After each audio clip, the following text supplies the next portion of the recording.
Switch gears a little bit, Ed, to the topic of time, because it's still our number one challenge. It's still our number one objection when we're working with firm. I don't have enough time to implement the steps that you're recommending, the things that you're recommending, the advice that you're suggesting. I just don't have time to do it. So again, the whole moving from working in the business to working on the business, it's very vague at the surface. Everyone understands the term, but when it comes down to specifically how we do that in an accounting bookkeeping practice, bringing up time or where to focus time is one of the biggest things we focus on at the beginning of anyone's journey. So can we come back to how we look at personal time management and this journey of freeing up time to get to a point where we can start that withdrawal journey and accelerate through it? Well, when I was, when my practice was really small and I was really working over 100 hours a week, you're just overwhelmed with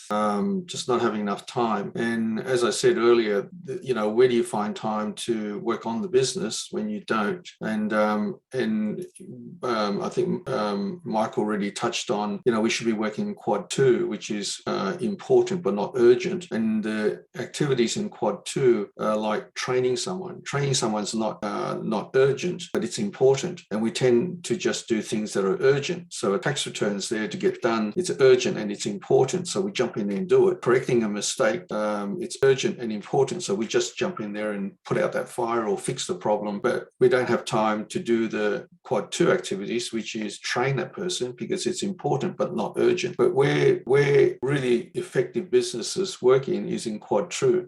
It's in those activities. If you spend time in those quad 2 activities, then you have less and less fires to put out over time.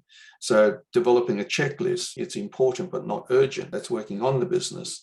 And the more you work in quad 2, the less you work in quad 1. So today, I only work in quad 2. So the things I'm doing today is training firms like yourself, which is important but not urgent. And so anything that's in quad 1, I don't do. I delegate to somebody else. And I only do the things in quad 2, which is urgent, not urgent, but important. All the preventative activities, managing clients' expectations, educating clients are important but not urgent. But the more you work in quad 2, the less you work in quad 1.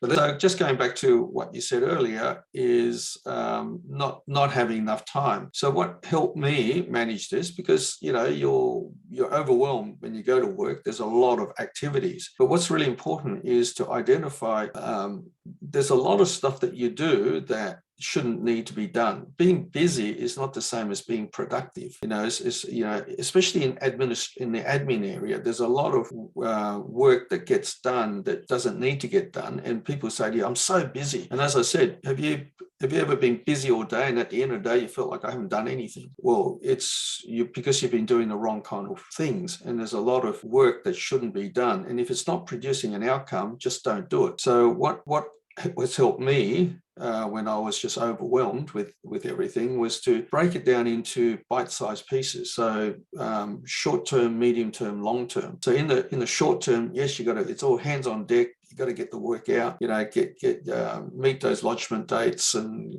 clients are screaming and mistakes need to be fixed up. But then you always got to have at the back of your mind what the long-term agenda is. The long-term agenda is to have people trained up in the right seat in the right bus, and they're doing all the work. And then that helps you determine the medium-term journey, which is, yes, you got to put out the fires, get the work done, but then at the same time, medium term, you're looking for the right people, put in those right seats, and you've got the ideal team structure to work with, and you're looking for people. So your journey is from, I don't have enough time to do all the work, to I've got to find good people. And now all I do is just, wherever I drive my wife nuts, because I go to a restaurant and a waitress comes up and she's really good, and I say, gee, I'd have her in my business. I'd like to hire her.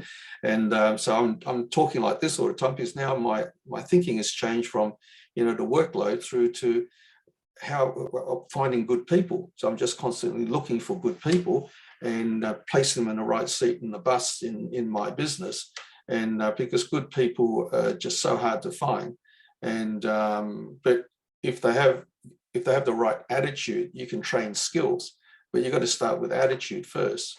And if you get the right attitude, you can always train them. And, you know, so I drive her nuts because I'm always talking about, I'd hire her and she'd be fantastic in my business. And she's going, well, let's just have some lunch, can we? You know, so my thinking changes, you know, from you know, doing the workload to finding and training people. So that's important. So you break it down into short-term, medium-term, long-term. The long-term goal is to have all these people in the right seat, in the right bus, just running the business, and it's run from bottom up, and they're running it, and they're driving it. And then the short-term is just get the work out the door, but with an eye on, you know, finding people, constantly looking for people, and recruiting them and training them in the short term. And then if you do those in that sequence, then you'll end up long term, because often it's very easy to get really, really busy at work, and then you just put fires out constantly. And, you know, when you're 65, you're still putting fires out because you haven't worked and invested in your balance sheet, which is the medium to long term side of things. You've just been putting fires out and working in your P&L, so to speak. That makes perfect sense. And it's just, I think it's just something that needs to be a constant reminder, to the point where we're going to, just thinking through as you were talking there, but we want to design up some posters for you guys to reinforce these time management quadrants that you can put in your office as your screensaver, in your wallet, in your journal, wherever you like, because it's something. And if you ask Jamie about his journey of focusing on this time management quadrant, he used to have a post-it note on his screen at all times, reminding him what quadrant am I working in. And for everyone, again, reverting back to the Wize Hub, there's a fantastic tool within the Wize Hub, which talks about the quadrant activities and starting to create a log of those activities and actually dissect and analyze where you're spending your time, which will help you then transition those activities and move through the delegation process, which we're also spending a bit of time on in the background at the moment as well, building out some processes for you on that.